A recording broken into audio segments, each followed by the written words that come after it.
Tu es comptable. Pas n'importe lequel. Un avec une maîtrise en finance d'entreprise. Des certifications internationales. Un nom qui figure dans des rapports d'audit que personne ne lit, mais que tout le monde signe. Tu travailles dans un cabinet prestigieux. Costume sur mesure. Machine à café italienne au bureau. Des clients qui t'envoient du vin à Noël. Tu gères les chiffres depuis que tu as mémoire. Tu aimes l'ordre des colonnes. La certitude des décimales. La façon dont tout, absolument tout, peut s'exprimer en termes de débit et crédit. Tes collègues te respectent. Tes clients te recommandent. Ta petite amie dit que tu es ennuyeux, mais stable. Tu dis que tu es prévisible par choix. La comptabilité n'est ni honnête ni malhonnête. Elle est juste. Comme cette fois-là. Un client important a eu des problèmes avec le fisc. Une petite divergence. 400 000 $ mal déclarés. Rien de grave si corrigé à temps. Tu as revu les écritures. Trouvé l'erreur. Une dépense affectée au mauvais compte. Lors de la réunion avec les inspecteurs, tu as parlé calmement. Montré des papiers. Expliqué que c'était une erreur administrative. Pas une mauvaise foi. Que le client avait payé volontairement avant que l'enquête ne commence. Les inspecteurs ont acquiescé. Amende réduite. Réputation intacte. Client reconnaissant. Le client t'a donné une prime. Cela t'a permis de penser que les finances, lorsqu'elles sont bien gérées, trouvent toujours une solution. Un jeudi quelconque, tu quittes le cabinet. Il est presque 10 heures du soir. Clôture trimestrielle. Tes yeux brûlent d'avoir regardé les écrans. Le bâtiment est presque vide. À la porte, il y a un homme. Ce n'est pas le gardien. Costume gris, chaussures de luxe, posture de celui qui attend sans impatience. « Bonsoir », dit-il. Tu ne demandes pas qui il est. Lui non plus ne le dit pas. Nous avons suivi votre travail. Le dossier Inversiones del Norte. Très propre, très discret. Tu restes figé. Inversiones del Norte était ce client, celui de l'erreur, celui qui est sorti dans les papiers. Je ne sais pas de quoi vous parlez, répondis-tu par réflexe. Il sourit comme si tu le faisais rire. Nous ne sommes pas là pour vous effrayer. Nous sommes là pour vous proposer un poste. Il dit qu'ils ont besoin de quelqu'un avec ton jugement, ta capacité à structurer, ton don pour faire paraître simple ce qui est complexe. Il te donne une carte, juste un nom et un numéro. Réfléchissez-y. Il disparaît dans la nuit. Toi, tu restes avec la carte en main, comme si c'était un papier erroné. Tu la gardes dans ton portefeuille. Tu ne la regardes pas pendant une semaine. Ta petite amie remarque que tu es distrait. Tu dis que c'est le stress de l'audit annuel. Ce n'est pas complètement faux. Le vendredi suivant, tu reçois un appel. Le numéro n'est pas celui de la carte. C'est un autre, mais la voix est la même. Avez-vous réfléchi à notre proposition ? Je ne sais pas qui vous êtes, répondis-tu, ni ce que vous voulez. Nous voulons de l'ordre, et vous êtes bon avec l'ordre. Il raccroche. Cette nuit-là, tu cherches le nom de la carte. Tu ne trouves rien, comme s'il n'existait pas. Cela, paradoxalement, t'impressionne plus que si tu avais trouvé un historique. Quelques jours plus tard, au cabinet, le partenaire directeur te convoque. Il te dit qu'un client important a demandé qu'on t'affecte exclusivement à son compte, qu'on te libère d'autres projets. Quel client ? Je ne peux pas le dire. Confidentialité. Mais il perd bien. Très bien. Ton salaire double du jour au lendemain. Le client s'avère être un holding, plusieurs entreprises, certaines immobilières, 2 restaurants, une société de construction, un importateur. Rien d'illégal sur le papier. Mais les chiffres parlent toujours si tu sais les écouter. Les agences immobilières achètent des propriétés bien au-dessus de la valeur du marché. Les constructeurs facturent des travaux qui n'apparaissent dans aucun registre municipal. Les restaurants déclarent des pertes systématiques, mais ne ferment jamais. Et l'importateur. L'importateur est fascinant. Produit avec des surcoûts faramineux, fournisseur dans des paradis fiscaux, factures qui ne correspondent pas au volume déclaré. Tu comprends ce que c'est. Mais tu comprends aussi que c'est beau comptablement. Un réseau parfait. Des couches et des couches de société. Des transferts qui semblent compliqués, mais obéissent à une logique interne impeccable. Quelqu'un de très intelligent a conçu ça, et ils ont maintenant besoin de quelqu'un d'aussi intelligent pour le maintenir. Ta première année est fascinante. Tu apprends le langage, Tu déchiffres les codes. Tu comprends que chaque entreprise a une fonction. Certaines blanchissent, d'autres cachent, d'autres génèrent des pertes fictives pour compenser des gains réels. Tu connais le propriétaire. Pas comme tu l'attendais. Ce n'est pas un type avec des chaînes en or ni des gardes du corps visibles. C'est un homme âgé, grisonnant, qui porte des pulls en laine et parle doucement. Il pourrait être ton oncle. Il te reçoit chez lui. Une maison normale, un quartier normal. Vous comprenez ce que nous faisons, dit-il. Mais vous ne le dites pas. Tu hoches la tête. Ça me plaît. Il t'offre un café. Il parle de foot, de sa fille qui étudie la médecine, de la difficulté à trouver des gens fiables. Quand tu pars, il te remet une enveloppe, en liquide, 15 000 $. Pour les dépenses personnelles, dit-il. Non déclarées. Il sourit. Toi aussi tu souris. Et c'est là que tu commences à ressentir quelque chose que tu n'avais jamais ressenti avant, le pouvoir. Pas le pouvoir de décider, le pouvoir de savoir. Tu sais combien gagne réellement chaque entreprise. Tu sais quels juges acceptent de fermer les yeux. Tu sais quels policiers ont des dettes et lesquels ont des ambitions. Tu sais quels politiciens reçoivent des enveloppes dans des enveloppes. Tu ne demandes pas de nom. Tu ne demandes pas de méthode. Juste des chiffres. Et les chiffres sont parfaits. Chaque mois, tu reçois les états de toutes les entreprises. Tu les croises. Tu les ajustes. Tu crées des rapports parallèles qui n'existent que sur ton ordinateur personnel. Le propriétaire te félicite. Vous avez mis de l'ordre dans le chaos, dit-il. Et c'est vrai. Ce qui était avant un réseau fragile, sujet à erreur, est maintenant une machine bien huilée. Tes protocoles comptables sont appliqués partout. Tes feuilles de calcul sont une religion. Les gars de l'organisation te respectent. Ils t'appellent le professeur. Parfois, ils t'invitent à dîner. Ils te racontent des histoires. Tu ris avec eux. Ce sont des gens, tu penses. Avec des mères. Avec des petites amies. Des problèmes. Le problème, c'est que tu sais trop. Tu ne t'en rends pas compte au début. C'est progressif. Un jour, le propriétaire te demande de vérifier les comptes d'un associé conflictuel. Il veut savoir s'il le vole. Tu vérifies. Il le vole. Tu le dis. L'associé disparaît. Tu ne demandes pas comment. Tu ne veux pas savoir. Mais tu sais que c'est toi qui l'as rendu possible. Tes chiffres, ton rapport, ta précision.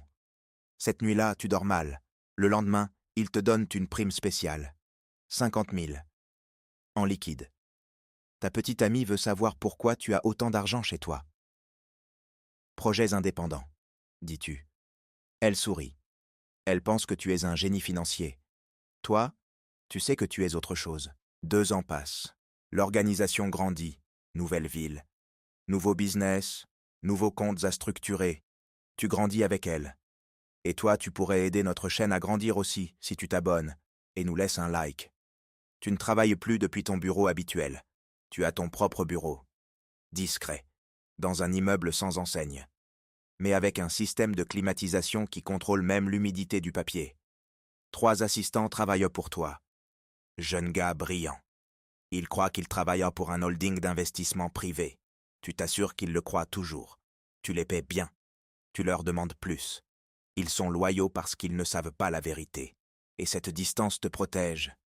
Ou du moins, tu le crois. Un jeudi quelconque, le propriétaire t'appelle. Il faut que tu viennes. C'est important. Tu y vas. Dans son bureau, il y a 2 hommes que tu ne connais pas. Costume cher. Regard fixe. Ils ne sont pas d'ici. Ça se voit à leur manière. Ce sont des nouveaux partenaires, dit le propriétaire. Ils veulent s'étendre dans ton pays, mais ils ont un problème comptable. Un des hommes te regarde. Notre précédent comptable a eu un accident. Personne ne sourit. Toi non plus. Le propriétaire te dit que tu vas voyager 1 semaine, que tu vas connaître leurs opérations, que tu leur montreras ta méthode. Tu voyages. Pays chaud. Ville côtière. Grands immeubles près de la mer. Ils t'installent dans un hôtel qui ne figure pas dans les guides. Suite avec vue. Fruits frais chaque matin. Pendant la journée, tu visites des commerces, boutiques, entrepôts, une chaîne de supermarchés. Tout semble normal. Mais les chiffres de ce pays sont un désastre. Factures sans justificatif. Transferts sans registre. Bénéfices qui ne correspondent pas aux ventes. Pertes qui ne correspondent à rien. Tu dis à l'associé local que tu as besoin d'une semaine juste pour mettre de l'ordre dans le chaos. Il sourit. Prends tout le temps que tu veux, tant que les chiffres tombent juste à la fin du mois. Tu travailles 12 heures par jour. Tu découvres que l'associé local vole, détourne des fonds sur des comptes personnels, gonfle les dépenses, cache des revenus. Pas beaucoup, juste assez. Assez pour que les associés étrangers se fâchent s'ils apprennent. Assez pour que tu te demandes quoi faire. Tu appelles le propriétaire. Tu expliques la situation sans détail. Juste qu'il y a des incohérences. Il écoute en silence. Peux-tu régler ça sans que ça se voie? Tu réfléchis. Oui. Fais-le. Réparer ça signifie créer une structure parallèle. Une comptabilité pour les associés étrangers, où tout va bien, et une pour toi, où tu sais la vérité. Et une troisième, la vraie, qui n'existera que dans ta tête. Tu le fais. 3 jours de travail intense. Nuit blanche. Chiffres qui dansent comme les pièces d'un puzzle impossible. Mais tu y arrives. Quand tu rends les rapports, l'associé local te remercie chaleureusement. Il t'offre une montre. Cher, beaucoup trop cher. Tu ne sais pas si c'est par gratitude ou par complicité. Peut-être que c'est la même chose. Tu rentres chez toi. Le propriétaire t'accueille à l'aéroport. Cela n'était jamais arrivé. Bienvenue, dit-il. J'ai besoin que tu me racontes tout. Dans la voiture, tu expliques. Les comptes. Le vol. La solution. Il hoche la tête. Tu as confiance en ta solution? Oui. Alors moi, j'ai confiance en toi. Cette nuit-là, l'associé local apparaît aux informations. Accident de la route. Route mouillée. Virage dangereux. Il n'y a pas d'enquête. Il n'y a pas de question. Juste un avis de décès dans le journal. Et toi, chez toi, regardant la télévision avec la montre chère au poignet. Sans pause. Sans expression. La montre reste à ton poignet. Tu ne peux pas l'enlever. Pas parce qu'elle est coincée. Parce que chaque fois que tu la regardes, tu te souviens. Et tu as besoin de te souvenir. Les mois suivants sont calmes. Trop calmes. L'organisation fonctionne toute seule. Tes protocoles s'exécutent. Tes assistants gèrent le quotidien. Toi, tu supervises, ajustes, perfectionnes. Le propriétaire t'appelle moins. Ça devrait te rassurer. Ça t'inquiète. Un après-midi, en révisant de vieux rapports, tu trouves quelque chose. Un transfert récurrent. Petit, mensuel. Vers un compte à l'étranger qui n'apparaît dans aucun registre officiel. Tu ne sais pas de quoi il s'agit. Tu enquêtes. 3 jours plus tard, tu as la réponse. C'est pour la fille du propriétaire. Celle qui étudie la médecine. Elle vit à l'étranger avec ce compte. Rien d'illégal. Juste discret. Mais tu te rends compte d'une chose. Tu sais plus sur la vie du propriétaire que sa propre famille. Tu sais combien il dépense pour ses maîtresses. Tu sais quels juges prennent plus d'argent. Tu sais quels policiers acceptent des enveloppes et lesquels préfèrent des faveurs. Tu sais quel politicien a reçu la plus grosse enveloppe l'an dernier. Tu sais trop. Une nuit, le propriétaire t'invite à dîner. Juste vous deux. Petit restaurant italien. Vin rouge. Il commande des pâtes, toi du poisson. Il parle de sa jeunesse, de ses débuts, des erreurs qu'il a faites. Les gens pensent que c'est facile, dit-il, qu'il suffit d'être dur. Mais le difficile, ce n'est pas d'être dur. Le difficile, c'est de durer. Tu écoutes. Et pour durer, continue-t-il, tu as besoin de gens comme toi, qui comprennent que les chiffres ne mentent pas, que le désordre tue. Il boit une gorgée. C'est pour ça que je t'ai choisi. Tu ne demandes pas pourquoi. Il sourit. Tu sais, mon précédent comptable était aussi bon, mais il voulait être associé, il voulait décider. Et quand tu veux décider, tu commences à faire des erreurs. Le dîner se termine. Il paie en liquide. Quand tu sors, il te pose une main sur l'épaule. Tu ne veux pas décider, hein? Tu veux juste que les chiffres tombent juste. Tu hoches la tête. Bien, mais ce n'est pas vrai, et pas. Le problème de savoir trop, c'est que tu commences à avoir des opinions. Sur quels business sont rentables? Sur quels associés sont dignes de confiance? Sur quels investissements ont un avenir? Un jour, sans faire exprès, tu le dis au propriétaire. Tu examines l'expansion dans une nouvelle ville. Les rapports indiquent que l'associé local est problématique. Conflit passé. Des gens disparus autour de lui. C'est un risque, dis-tu. Il te regarde. Tu penses qu'on devrait choisir un autre? Oui. Silence. D'accord. Trouve le remplaçant. Et ça commence. Tu ne fais plus que cadrer des chiffres. Maintenant, tu choisis des personnes. Maintenant, tu décides qui gère quoi. Maintenant, ton jugement vaut plus que les rapports. Les gars de l'organisation te regardent différemment. Tu n'es plus le professeur. Tu es celui qui décide. Ils te demandent ton avis sur tout, et tu le donnes. Parce que tu sais. Ta petite amie te quitte. Ce n'est pas un scandale. C'est un après-midi tranquille. Elle fait sa valise pendant que tu regardes depuis le canapé. Je ne sais plus qui tu es, dit-elle. Je suis le même. Non. Le même n'aurait pas d'argent sans explication. Le même ne voyagerait pas sans me dire. Le même ne regarderait pas la télévision comme tu le fais quand il y a des infos sur des accidents. Tu ne réponds pas. Elle part. La porte claque plus fort que tu ne l'avais imaginé. Cette nuit-là, tu te saoules seul. Whisky bas de gamme, glaçons du congélateur. Les infos en fond, un reportage sur le blanchiment d'argent, sur des structures financières complexes, sur des comptables qui finissent en prison. Tu éteins la télé. Le lendemain matin, le propriétaire t'appelle. Il faut que tu viennes. C'est urgent. Tu y vas. Dans son bureau, il y a des dossiers. Beaucoup. Tous avec ton nom. Assieds-toi. Tu t'assois. Ça fait des années que je construis ça, dit-il. Des années. Et tu as été fondamental. Mais il y a un problème. Tu attends. Il y a des gens qui pensent que tu sais trop. Que si un jour tu décides de parler, eh bien, il n'est pas besoin de finir la phrase. Ton estomac se contracte.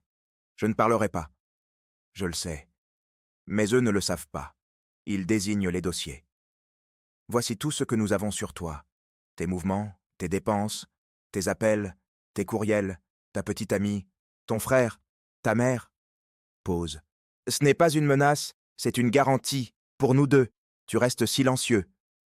Si tu es sûr, nous sommes sûrs. Si tu doutes, nous doutons aussi. Et quand on doute, on prend des mesures. Tu ne demandes pas quelles mesures. Tu ne veux pas savoir. Cette nuit-là, tu ne dors pas. Tu passes en revue les options. Fuir. Te livrer. Négocier. Disparaître. Aucune ne fonctionne. Si tu fuis, ils te cherchent. Si tu te livres, tu parles et ils parlent de ta famille. Si tu négocies, tu n'as rien à offrir qu'ils ne puissent prendre. Mais il y a quelque chose, un petit détail. Pendant des années, tu as tenu 2 comptabilités, l'officielle et la réelle. Mais il y en a une troisième, celle qui n'existe que dans ta tête, celle qui relie chaque transfert à chaque personne, chaque paiement à chaque faveur, chaque compte à chaque nom. Ils croient que tu sais les chiffres, ils ne savent pas que tu sais les noms. Et les noms, dans ce monde, valent plus que l'argent. Tu passes 3 jours à travailler en silence. Personne ne demande rien. Personne n'entre dans ton bureau sans prévenir.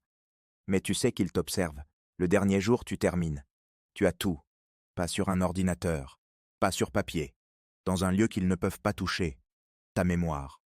Tu demandes une réunion avec le propriétaire. Juste lui. Il accepte. Dans son bureau, sans dossier, sans témoin, tu lui parles. Je sais qui a tué ton associé local. Je sais qui a filtré cette information à la presse il y a 3 ans. Je sais qui a volé ton frère avant que tu le tues. Je sais quel juge protège ta fille à l'étranger sans qu'elle le sache. Il reste immobile. Ce ne sont pas des menaces, dis-tu. Ce sont des faits. Les mêmes faits que tu as utilisés avec moi. Long silence. Que veux-tu? Je veux partir. Propre. Avec ce qui m'appartient. Sans surveillance. Sans accident. Sans visite chez ma famille. Il te regarde intensément. Et si je dis non? Alors ces noms ne resteront pas seulement dans ma tête. Ils commenceront à être partout. Tu souris. Pour la première fois depuis des années, tu souris vraiment. Je ne suis pas ton comptable. Je suis ta mémoire. Et la mémoire, quand elle veut, échoue ou fonctionne. Cela dépend du marché. Le propriétaire acquiesce. Lentement. Comme celui qui reconnaît une partie perdue. Tu as 1 semaine, dit-il. Après, si je te vois, si quelqu'un te voit, si ton nom apparaît quelque part, aucune mémoire ne te sauvera. 1 semaine suffit. Tu sors de son bureau. Tu ne te retournes pas. Les jours suivants sont un flou. Transfert. Document. Une nouvelle identité. Un pays lointain. Un petit appartement avec vue sur la mer. Le dernier jour, avant d'embarquer, tu reçois un message. Numéro inconnu. Juste une phrase. La fille va bien. Ne pose pas plus de questions. Tu effaces le message. Tu embarques. Dans l'avion, tu regardes par le hublot. Les nuages en bas, le soleil en haut. Tu penses aux chiffres. aux colonnes parfaites, à la beauté de l'ordre. Tu penses au jeune technicien qui voulait être comme toi, à ta petite amie qui est partie, à ta mère qui n'a jamais su. Tu penses au propriétaire dans son bureau, se demandant s'il a pris la bonne décision. Il ne le saura jamais. Parce qu'au final, les chiffres ne sont que des chiffres. Ce qui importe, c'est qui s'en souvient. Et toi, tu ne te souviens plus de rien. Ou du moins tu diras ça si quelqu'un demande. L'avion atterrit. Nouveau pays, nouvelle vie, nouveaux chiffres à cadrer. Mais cette fois, seulement les tiens.